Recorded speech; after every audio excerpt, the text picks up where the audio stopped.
Hello students, today we will study about another topic, that is what will happen when egg is not fertilized in human female. आपको मैंने बताया था male reproductive system and female reproductive system. Male reproductive system में आपने किया था कि what are the various organs associated in male reproductive system and what are the organs of male reproductive system. उसमें मैंने ये बताया था कि मेल रिप्रोडक्टिव सिस्टम में प्राइमरी जो सेक्स ऑर्गन्स है वो टेस्टिस हैं। उन टेस्टिस के अंदर स्पर्म्स प्रोड्यूस होते हैं और फीमेल रिप्रोडक्टिव सिस्टम के अंदर ओवरी जो है प्राइमरी सेक्स ऑर्गन्स है, उस ओवरी के अंदर एग जो है रिलीज होता है। फाइनली क्या होता है, स्पर्म एंड एग ने क्या करना है, फर्टिलाइज करना है और एक जाइगोट बनाना है। ठीक है, अब देखिए ये जो कंडीशंस होती हैं ये तब होगी, एग फर्टिलाइज तब होगा जब स्पर्म फीमेल के अंदर जो है ओविडक्ट में पहुंचेगा, और वो उस टाइम पहुंचेगा जब एग वहाँ से ओवुलेट होके ओवरी से वहाँ पे आ गया होता है। ठीक है, तो फीमेल की ओवरी जो है it undergo a cyclic change and that cyclic change is called menstruation cycle. Menstruation cycle में हम पूरी डिटेल देखते हैं कि किस तरह से ओवरी अपनी ग्रोथ करती है, डेवलपमेंट करती है और फाइनली जो है वो एक एग रिलीज करती है। जब एग रिलीज हो जाता है तो एग जो है ओविडक्ट में आ जाता है और उस ओविडक्ट में आकर 72 आवर्स के अंदर स्पर्म पहुंच जाए और वो उसको फर्टिलाइज कर दे, तो उसके बाद जो है दूसरा जो जाइगोट की डेवलपमेंट जो है स्टार्ट होती है, एम्ब्रियो बनता है और एम्ब्रियो बनने के बाद फाइनली बच्चा जो है वो बनता है। बट हम मैक्सिमम चांसेस पे ये भी देखते हैं कि फर्टिलाइजेशन नहीं भी हो सकती है, कपुलेशन नहीं भी हो सकती है, स्पर्म वहाँ पे नहीं भी पहुँच सकते हैं। तो उस समय में क्या होगा फीमेल्स के साथ, फीमेल्स के ओवरीज का जो ओवरियन साइकिल है वो किस तरह से जो है वो वर्क करता है, और उस क्वेश्चन के बारे में हम आज पढ़ेंगे। तो इसमें सिंपली बात है कि एग अगर फर्टिलाइज नहीं हुआ तो जाइगोट नहीं बनेगा, और अगर जाइगोट नहीं बनेगा तो बच्चा पैदा नहीं होगा। अब ये तो एक कंडीशन है, ये तो सभी को पता है कि एग फर्टिलाइजेशन होने से ही बच्चा जो है पैदा होता है। लेकिन अगर एग फर्टिलाइज ना हो तो उस समय में फीमेल के साथ जो है और क्या एडिशन में क्या क्या होता है उसके बारे में हम पढ़ेंगे। और जब एग्स नहीं फर्टिलाइज होता है तो तब मेंस्ट्रुएशन होता है। हम इसको मेंस्ट्रुअल साइकिल भी बोलते हैं, मेंस्ट्रुअल साइकिल, या हम इसको ब्लीडिंग इन फीमेल्स भी कहते हैं। ये इस तरह से एक्चुअली मैं आपको ये बताऊं कि जब फीमेल का जो यूट्रस होता है, इस तरह से मैं बताऊंगा आपको।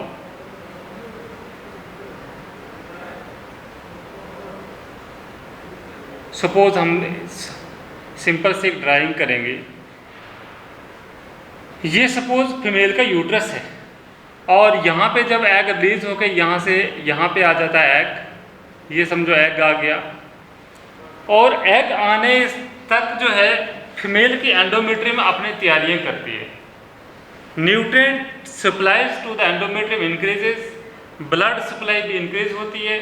इसके कारण जो एंडोमेट्रियम है वो क्या हो जाता है, मोर वैस्कुलराइजेशन टेक्स प्लेस। मोर वैस्कुलराइजेशन का मतलब क्या होता है कि बहुत ज़्यादा जो है मसल्स और जो उसमें ब्लड जो है वो एनर्जेटिक जो न्यूट्रिएंट्स जो हैं वो ला के यहाँ पे स्वेलिंग जैसे हो जाती है, और एंडोमेट्रियम जो है में वो सारी प्रिपरेशन हो जाती है जो एक बच्चे को डेवलपमेंट के लिए चाहिए होता है जेस्टेशन पीरियड के दौरान। तो वो सारे के सारे that is called endometrium preparation for implantation. Implantation का मतलब क्या होता है कि जब यहाँ से जाइगो ये एग फर्टिलाइज होने के बाद यहाँ पे जाके इसके अंदर जो है एडजस्ट हो जाएगा, तो हम बोलेंगे ये जाइगोट अब इम्प्लांट हो गया है। इम्प्लांट का मतलब होता है the zygote which is in the blastocyst sperm has been adjusted into the endometrium. जब एडजस्ट हो जाएगा उसके बाद ये अपना इंटीमेट कनेक्शन डेवलप करता है मैटरनल टिश्यूज के साथ, और उस प्रोसेस को हम प्लेसेंटेशन कहते हैं। प्लेसेंटेशन जब हो गई तो हम ये बोलते हैं कि mother is said to be pregnant. उससे पहले ये जो इम्प्लांटेशन है ये फिर से जो है ये जाइगोट प्लेसेंटा नहीं भी बना सकता है, और इसलिए अगर ये सब प्रक्रिया हो भी जाए तब भी हम ये नहीं कहेंगे कि मदर प्रेग्नेंट है। लेकिन जब प्लेसेंटेशन बन जाती है तो उस समय हम ये बोलेंगे कि मदर ने कंसीव कर लिया है और she may give birth to a new born. But यहाँ से जो एग फर्टिलाइज होगा तो तब ऐसा होता है जो सारी की सारी प्रिपरेशंस एंडोमेट्रियम ने की थी वो प्रिपरेशन एग्स की फर्दर ग्रोथ एंड डेवलपमेंट के लिए काम आएंगी, और एंडोमेट्रियम के अंदर अच्छी तरह से जो ब्लास्टोसिस्ट है वो नरिशमेंट लेगा, नरिशमेंट लेकर डेवलप करेगा, डेवलप करने के बाद फुली फॉर्म जो है वो बेबी जो है वो फीटस जो है वो जो यूट्रस के अंदर डेवलप हो जाता है। लेकिन जब यहाँ स्पर्म गया ही नहीं और इस और जो यूट्रस में ये सारी की सारी प्रिपरेशन कर ली, तो उस समय में क्या होगा, उस समय bleeding will takes place, because ये जो एग रिलीज होता है उसके बाद जो है एस्ट्रोजन की लेवल कम हो जाती है, प्रोजेस्टेरॉन की लेवल बढ़ जाती है। प्रोजेस्टेरॉन क्या करता है, इसकी प्रेगनेंसी को मेंटेन रखता है और इसको हम प्रेगनेंसी हार्मोन भी कहते हैं, जिसका नाम होता है PROGESTERONE, प्रोजेस्टेरॉन हार्मोन जो होते हैं। लेकिन जैसे ही एग जो है कि वाइबिलिटी बहुत कम होती है, 2 दिन से 3 दिन तक जो है ये वेट कर सकता है स्पर्म का। अगर फिर भी स्पर्म नहीं आया तो उस समय एग जो है वो डेथ हो जाएगी उसकी, और अगर एग की डेथ हो गई there are certain factors which are released from that egg, or these factors informs the corpus luteum which is present inside the ovary। ovary के अंदर एक corpus luteum gland बनता है जो एग के फॉलिकुलर सेल से ही बनता है। वो वहाँ से प्रोजेस्टेरॉन जो रिलीज करता है उसकी मात्रा कम कर देता है।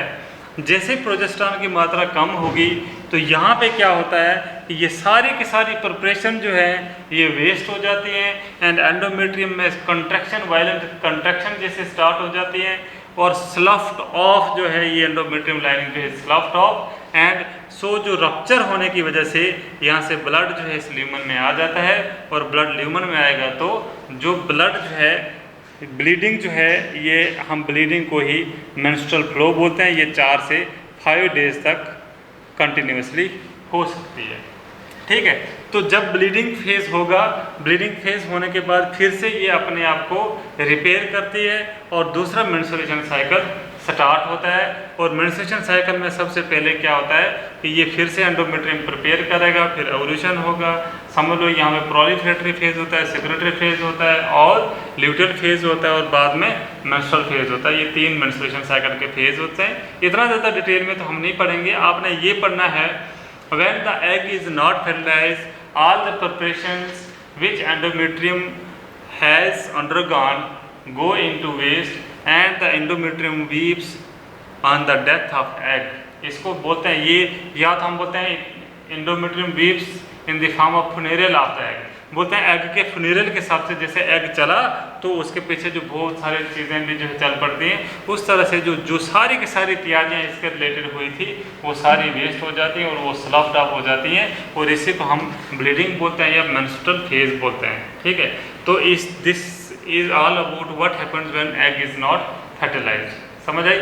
इस तरह से फीमेल में जो साइक्लिक चेंजेस आती हैं ये 28 डेज के बाद आती हैं, और 28 डेज का जो एक साइकिल होता है हम उसको मेंस्ट्रुअल साइकिल बोलते हैं, ठीक है।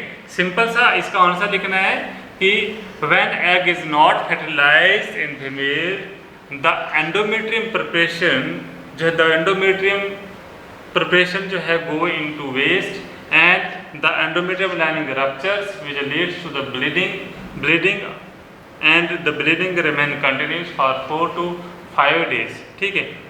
समझ आई मेरी बात? तो this happens to have what, and this bleeding is called menstruation because female reproductive system जो है, यूट्रस जो है, ओवरी है, it undergoes cyclic changes and it cycle जो है जनरली 28 दिन का होता है, लेकिन किसी किसी टाइम में बढ़ भी सकता है, कम भी हो सकता है। एक और मैं बताऊं कि जब ये मेंस्ट्रुएशन साइकिल जो ब्लीडिंग फेज होता है, जनरली जो गर्ल्स में उस समय बहुत सारी गर्ल्स को पेन भी जो है, इंटेंस पेन फील होती है on the first day of bleeding phase. तो यहाँ पे बोला जाता है कि it is due to the loose secretion या hyper secretion of hypo secretion of progesterone hormone, उनकी कम होने की वजह से वहाँ पे एक तरह का जो है मतलब कि एक तरह का जो सप्लाई है प्रोजेस्टेरोन की वो कम होने की वजह से यहाँ पे बहुत ज़्यादा कंट्रैक्शन जो है होती है, उस कंट्रैक्शन की वजह से यहाँ पे जो है ये उसको पेन फील होता है, लेकिन स्लोली इट गेट्स रिपेयर। ठीक है, तो आस्ता आस्ता ये जो है आस्ता आस्ता ठीक हो जाता है। तो this is all about what happened when egg is not fertilised in female. एक जेस्टेशन पीरियड होता है ना, जेस्टेशन पीरियड होता है, it is the period between conception and parturition, इसको जेस्टेशन पीरियड कहते हैं। जब कंसीव किया बच्चा और उसको बर्थ दिया तो ये 270 से लेकर 280 डेज का जेस्टेशन पीरियड होता है। ठीक है, this is called gestation period. ठीक है, it is the period between conception and parturition. Okay, तो पूरे टाइम कितना टाइम बच्चा पेट में रहता है माँ के, उसको ही हम जेस्टेशन पीरियड बोलते हैं। ठीक है, अब देखिए इसके बाद हमारे पास रिप्रोडक्टिव सिस्टम में है sexual reproduction in plants. Plants में जो सेक्सुअल रिप्रोडक्शन है वो कैसी है। ठीक है, इसमें हम पढ़ेंगे कि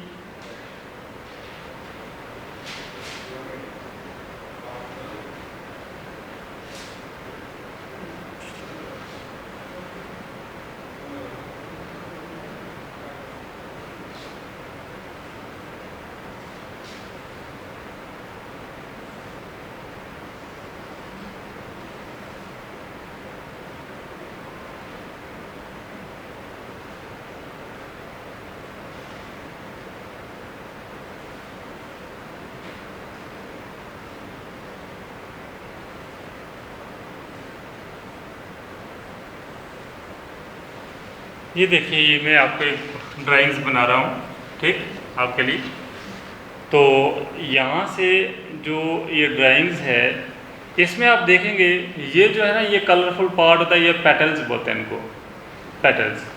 हम पढ़ रहे हैं sexual reproduction plants and flower जो है, ये टिपिकल फ्लावर जो है has both male and female, ये बाइसेक्सुअल फ्लावर बोलते हैं, बाई सेक्सुअल फ्लावर। तो हम इसको बोलते हैं कि both male and female sex organs are present in this flower. और आपको मैं बताऊंगा कि प्लांट में जो रिप्रोडक्शन होता है वहाँ पे भी सेक्सुअल रिप्रोडक्शन होता है, वहाँ पे कौन से ऑर्गन्स है प्लांट्स में, इसके बारे में आज हम पढ़ेंगे। ठीक है, तो सबसे पहले देखिए यहाँ पे हम इसको हम बोलते हैं, जिस तरह से ये पेडिसल बोलेंगे, ठीक है, इसको हम बोलेंगे रिसेप्टिकल, या इसको टोरस बोलते हैं, ये हम बोलेंगे ओवरी। ठीक है, इनको पेटल्स बोलेंगे, इसको बोलेंगे फिलामेंट, इसको बोलेंगे एंथर, और इन दोनों को बोलेंगे स्टेमन।